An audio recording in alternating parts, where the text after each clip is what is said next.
अस्सलाम वालेकुम जी, मैं रिजवान कबीर खान और आप देख रहे हैं हमारा YouTube channel consult decide and buy properties Bahria Town Lahore से। हारून भाई मेरे साथ वंस अगेन मैं इनके लाहौर स्काई वाले ऑफिस में कह लें, क्योंकि है तो ओस डेवलपर का ऑफिस, लेकिन चूँकि डिफेंस के अंदर इन्होंने अपना एक नया ऑफिस बनाया था लाहौर स्काई के हवाले से, वहाँ पर मौजूद हूँ।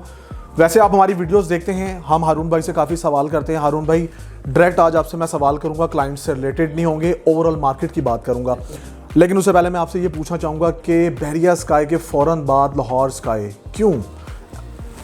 नहीं, एक्चुअली फ़ौरन बाद नहीं। अच्छा। हमारी इसके ऊपर भी 2 साल से प्लानिंग चल रही थी। देखें, बहरिया स्काई वो बहरिया टाउन में था और बहरिया ख़ुद एक कम्युनिटी है, ठीक है, और उसके अंदर हमने प्रोजेक्ट दिया तो आपको जो कम्युनिटी की सारी अमेनिटीज़ थी, फैसिलिटीज़ थी, वो तो मिलेंगी। फिर हमने एक बिल्डिंग बनाई, उसकी जो अमेनिटीज़ थी वो भी आपको मिल गई। ठीक है। अब इसके बाद लाहौर स्काई ख़ुद हम एक कम्युनिटी बनाना चाह रहे थे, ठीक है। तो उसके लिए हमने 73 कनाल लैंड लिया। तो यानी कि हमारी अपनी एक सोसाइटी समझ लें, एक ये है, और ये लेकिन वर्टिकल सोसाइटी है। बाकी सोसाइटीज़ ऐसे सीधी होती हैं, हम ज़रा हाइट में, हम वर्टिकल जा रहे हैं। तो हमारी ये 6 टावर्स बनेंगे, तो उसके लिए ज़रूरत महसूस नहीं हुई, हम 2 साल से कर रहे थे। फिर अब अगर आपकी मैं ज़रूरत को करूँ तो इसकी बेइंतहा शॉर्टेज है, तकरीबन 2 मिलियन से ऊपर घरों की शॉर्टेज है। अब देखें, पाकिस्तान 4 करोड़ पे बना था, 25 करोड़ पे पहुंच गया। इसका मतलब है हमें घर भी चाहिए, हमें ऑफिसेस चाहिए, हमें कमर्शियल स्पेसेस चाहिए, रिक्वायरमेंट है, बिज़नेस जनरेट हो रहे हैं। फिर मैं खाली अगर हम इस कम्युनिटी की बात करें, इससे जब ये कंस्ट्रक्शन, अभी जैसे हमारी ये कम्युनिटी लॉन्च होगी, इस दौरान 2500 जॉब्स क्रिएट होंगी, छोटी बात नहीं है। और जब ये बन जाएगी तो मोर देन 10,000 जॉब्स क्रिएट होंगी। क्यों? आईटी हब है इसके अंदर, नीचे डीएफओ पाकिस्तान में हम ला रहे हैं, इस तरह के ऐसे कॉन्सेप्ट हैं, सर्विस अपार्टमेंट्स हैं, फिर पीछे पूरी कम्युनिटी है।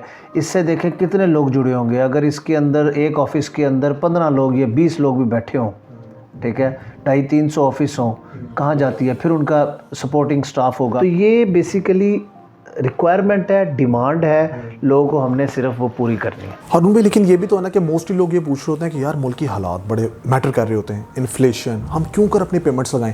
ख़ास तौर पे ओवरसीज़ पाकिस्तानीज़ हमसे ये सवाल करते हैं कि हमने अपने फंड्स को इंजेक्ट करना है। अभी इलेक्शन खड़े हुए हैं, 8 फरवरी की अनाउंसमेंट है, छुट्टियाँ भी गवर्नमेंट की तरफ से अनाउंस की जा रही हैं 5 तारीख से लेकर ग़ालिबन 12 तारीख तक की, और उससे पहले आपका ये प्रोजेक्ट आ जाना, आप क्या समझते हैं कि ये राइट टाइम है इन्वेस्टमेंट करने के लिए? क्योंकि ये क्लाइंट्स को बताएं, आप बताएंगे तो ज़्यादा समझ आएगी। देखें, पहली बात तो हमने तो आज तक उस पिछले जब से सुनते आ रहे हैं कि हालात नहीं ठीक, पता नहीं वो कौन सी यहाँ पे कोई दूध की नहरें बहेंगी कि हम कहेंगे हालात ठीक है। दूसरा, आपका बड़ा अच्छा सवाल है कि बाइंग टाइम ठीक है कि नहीं। इस टाइम ये परचेज टाइम है, ठीक है, प्रॉपर्टी परचेज का ये टाइम है, क्योंकि पिछले 1.5 साल में प्रॉपर्टी अपने लोएस्ट पे आई हुई है, एक चीज़। फिर जैसे आपने बात की इलेक्शंस होने वाले, इलेक्शंस के बाद आप अगर मैं कहता हूँ पिछले 20-25 साल को अगर हम देखें ना, जब इलेक्शन हुए, इलेक्शन के बाद के जो पहले 3 साल है ना, उसमें बहुत ज़्यादा इंजेक्शन होती है फ़ंड्स की। आपको बाहर से लोन मिल रहे होते हैं, आपको ओवरसीज़ भेज रहा होता है, आपके बिज़नेस कम्युनिटी पैसा बड़ा रोलिंग शुरू कर देती है, क्योंकि नई गवर्नमेंट आती है, उनकी एक पॉलिसी होती है, उस पॉलिसी ने पहले 3-4 साल तो टका के काम करना होता है। आप इससे पिछली गवर्नमेंट देख लें, 2018 वाली, 2013 में देख लें, 2008 में देख लें, पहले 3 साल। तो हमने बड़ी सोच समझ के इसको इस टाइम पे प्लान किया इलेक्शन से पहले कि अभी जो लोग बाय कर लेंगे, इलेक्शन के बाद हमारी प्राइस एक्चुअली इंक्रीज़ हो जाएगी, तो जो अभी लोग इसको उठाएंगे, उसके बाद जब तेज़ी आएगी तो बड़ा बेनिफिट होगा। तो बाकी हमारे यहाँ देखें, जैसे मर्जी हालात हो जाए, क्या कोई चीज़ रुक सकती है? लोग कारोबार रोक देंगे, जॉब्स रोक देंगे, खाना पीना रोक देंगे, जीना छोड़ देंगे? नहीं होना। तो आपने देखना ही होता है जैसे हालात हैं उसमें हमारे लिए बेस्ट ऑप्शन क्या है।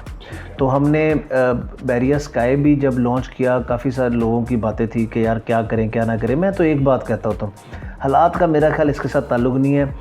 आपकी नीयत साफ़ है, लोग इन्वेस्टमेंट करना चाहते हैं, आप अच्छी चीज़ दें, कमिटमेंट पूरी करें, कोई प्रॉब्लम नहीं है। बिल्कुल ऐसा ही है, और हम अपने क्लाइंट्स को भी यही बात कह रहे होते हैं। ख़ासतौर पे हमें ना बैरियर स्काई के अंदर बहुत अच्छा रिस्पांस भी मिला, और ऑन कैमरा ये मैं बात कह रहा हूँ कि बैरियर स्काई के अंदर आज भी हमसे लोग पूछते हैं कि यार आपने बड़ी अच्छी इन्वेस्टमेंट करवा के दी। दैट्स वाई लाहौर स्काई के अंदर भी हमें बहुत कॉल्स आ रही हैं। अच्छा, अब मुझे ये बताएं कि लाहौर स्काई के अंदर जो जो चीज़ें प्रोवाइड की जा रही हैं उनको थोड़ा सा आप शॉर्ट सा कर दें ब्रीफ, कि डीएफओ क्या कह रहा है, फूड कोर्ट क्या कह रहा है, ऑफिस क्या कह रहे हैं। ओके, 4-5 चीज़ें ऐसी हैं जो हम पहली बार पाकिस्तान में ला रहे हैं। पहली बात तो ये है कि हमारा इसमें जो है हमारी एक कम्युनिटी है, इसमें हम अपना पावर प्रोडक्शन वो लगा रहे हैं, यूनिट लगा रहे हैं, यानी इसमें लाइट नहीं जाएगी आपको। हमारे देखें, इतनी बड़ी बिल्डिंग जब हम डिज़ाइन कर रहे थे, पूरी कम्युनिटी जब डिज़ाइन कर रहे थे, तो जो सबसे पहला प्रॉब्लम हमें आ रहा था, हम देख रहे थे यार इतनी लाइट का क्या करेंगे। तो यानी जब प्लानिंग शुरू होती है 2 साल पहले, तो हम ये देख रहे, तो सबसे पहले हमने अपनी बिजली वाले इशू को एड्रेस किया। तो इसमें बिजली के पूरा हमारा वो प्लान लगाओ कि कोई रॉकेट साइंस नहीं है। अच्छा, मैं ये भी साथ बता दूँ कि इसमें जो आपको बैकअप, ये जो लाइट का जो बिल होगा वो वापडा से जितना होगा शायद रुपया कम हो, ऊपर नहीं होगा। अच्छा। और आपको 24 आवर लाइट मिलेगी, एक चीज़। दूसरा, हम पहली बार डीएफओ ला रहे हैं, डायरेक्ट फैक्ट्री आउटलेट। पूरा नीचे वाला ब्लॉक पूरा आपका डीएफओ है, फैक्ट्री आउटलेट मॉल है, ये पाकिस्तान में पहले नहीं है। सेकंड ब्लॉक है आईटी एंड टेक्नोलॉजी पार्क। ये गवर्नमेंट ने नया इनिशिएटिव लिया था, स्पेशल टेक्नोलॉजी जोन अथॉरिटी। इसमें जो भी आईटी का बिज़नेस करेगा, चाहे इसकी प्रॉपर्टी ख़रीदेगा, चाहे रेंट आउट करेगा, चाहे कोई बाद में रेंट पे लेगा, उस पर ना कोई सेल टैक्स होगा, ना इनकम टैक्स होगा, ना ड्यूटी होगी। तो बड़ी लिवरेजेस हैं आईटी को थोड़ा सा सपोर्ट प्रमोट करने के लिए गवर्नमेंट वो कर रही है। तीसरा जो इसका ब्लॉक है, वहाँ पे हमारे रेगुलर अपार्टमेंट्स होंगे जिन्होंने अपनी रिहाइश करनी। चौथा हमारा जो है वो सर्विस अपार्टमेंट और पेंट हाउसेज होंगे, जो ऊपर वाला ब्लॉक है। फिर इसके अंदर स्विमिंग पूल है, जिम है, सोना स्पा। फिर इसका यूनिक पहली बार पाकिस्तान में ये ब्लॉक स्ट्रक्चर है, यानी एक ब्लॉक, दूसरा ब्लॉक, तीसरा ब्लॉक, हर ब्लॉक के ऊपर रूफ टॉप टेरेसेस हैं। पहला 12 कनाल का है तो ऊपर 10.5 कनाल का है, वो भी हवा में है तो 2.5 कनाल का टेरेस बनता है। उससे ऊपर वाला जो ब्लॉक है वो 9 कनाल का है, थोड़ा हवा में है तो 2 कनाल उसके ऊपर टेरेस बनता है। उससे ऊपर वाला 9 कनाल में 25% उसका कैंटिलीवर है, वो भी फिर 2 कनाल का टेरेस है। फिर रूफ टॉप 9 कनाल का टेरेस है। तो ये कॉन्सेप्ट भी पहली बार आया है। फिर ये जो कैंटिलीवर आपको दिखाई देता है 50-55 फीट का, ये भी पाकिस्तान में पहली बार, इतना बड़ा कैंटिलीवर स्ट्रक्चर पाकिस्तान में नहीं आया। तो ये इस तरह की कुछ चीज़ें हैं 3-4 जो पाकिस्तान में पहले कभी भी नहीं हुई, और ये हम लाए हैं। और हम पहले ही वो प्रोजेक्ट हैं जो हाई राइज़ में हैं और वर्टिकल में हैं, और बैकअप पूरा 24 आवर्स जो है ना आपको पावर जनरेशन देंगे। तो अल्हम्दुलिल्लाह ये एक यूनिक कॉन्सेप्ट के साथ आए हैं। हारून भाई, जिस तरह आपने एक्सप्लेन किया ना, तो मैं अपने क्लाइंट्स को भी यही चीज़ बता रहा होता हूँ कि देखें, वक्त से पहले डिसीजन ले लें, हालात मैटर नहीं करते, जिसके पास पैसा है उसने इंजेक्ट करना है। और अल्टीमेटली आपके पास अगर फंड्स मौजूद है ना व्यूअर्स, तो कहीं पर भी होंगे, किसी बैंक अकाउंट में होंगे, in shape of price bond होंगे, डॉलर्स में होंगे, गोल्ड में होंगे, फाइनली आके इंजेक्ट, हारून भाई ये तो आप भी मानते हैं, प्रॉपर्टी में ही होंगे, एसेट्स में ही होंगे। इससे ज़्यादा तेज़ ग्रोथ नहीं। मैं एक आपके इस पॉइंट के साथ मैं ऐड कर दूं, हम क्या करें, हम ज़्यादा पीछे ना जाए।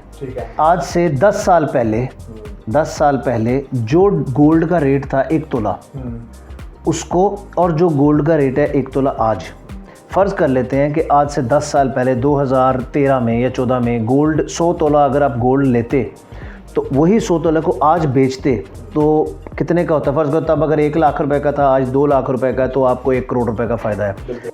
अब आपने कुछ नहीं करना, आप अब खुद देखें कि आपने 10 साल पहले कौन सी प्रॉपर्टी बाई की थी। अच्छा, आपने नहीं की थी, आप अपने रिश्तेदार, फैमिली में किसी से पूछें, लेकिन जेन्युइन प्रॉपर्टी, धोखा नहीं गई जहाँ खाया। तो आप वो देखें कि आपने 10 साल पहले क्या प्रॉपर्टी बाई की थी, आज उसकी क्या वैल्यू है।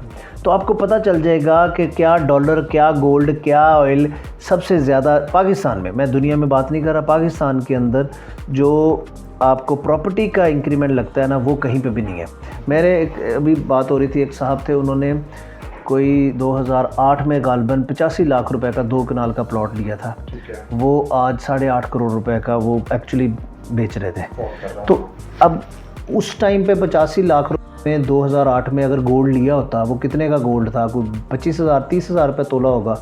उसमें जितने तोले सोना आया था, वो आज अगर आप बेच लें तो प्रॉपर्टी का कंपैरिजन, किधर 85 लाख, किधर 8.5 करोड़। गोल्ड बहुत भी हो गया तो 3 करोड़ पे गया होगा, 2.5 करोड़ पे गया होगा। तो इसलिए ये बेस्ट टाइम है, आप प्रॉपर्टीज़ गिरी हुई है, बेस्ट टाइम है, बाइंग टाइम है अभी आप। हाँ, मैं ये नहीं कहता कि सिर्फ आप हमारे साथ इन्वेस्ट, मैं कहता हूँ आप देखभाल करके, ये टाइम है इन्वेस्टमेंट करने का। थैंक यू हारून भाई कि आपकी और मेरी जो गॉसिप्स रहीं वो क्लाइंट्स को यकीनन अट्रैक्ट करेंगी। और व्यूअर्स, हारून भाई का हम शुक्रिया अदा करते हैं। हारून भाई कीमती वक्त में से टाइम निकालते हैं, हमने कोशिश की आपको एक्सप्लेन करने की। राइट टाइम है, कहीं पर भी इन्वेस्टमेंट करें, लेकिन लाहौर स्काई की मैं इसलिए बात करूँगा क्योंकि ओजी डेवलपर की परफॉर्मेंस अल्हम्दुलिल्लाह बैरिया ऑर्चर्ड के अंदर आउटस्टैंडिंग रही है और स्टिल ये रहेगी। 48 मंथ्स का पेमेंट प्लान है और क्या कॉन्सेप्ट है सारा हारून भाई ने एक्सप्लेन कर दिया। फर्स्ट कम फर्स्ट सर्विस की बुनियाद पर as a top seller, as a strategic partner आप हमें चूज़ करें। CDB प्रॉपर्टीज़ आपकी खिदमत के लिए हाजिर हैं। आज के इस वीडियो को पसंद करें, हमारे चैनल को सब्सक्राइब करें, शेयर करें, ताकि आपको वक्तन ब वक्तन डिफरेंट जो अपॉर्चुनिटीज़ हैं, जो चीज़ें हैं वो मिलती रहें। अपना बहुत सारा ख्याल रखें, दुआ में याद रखें। हमें दीजिए इजाज़त। अल्लाह हाफिज़। Thank you.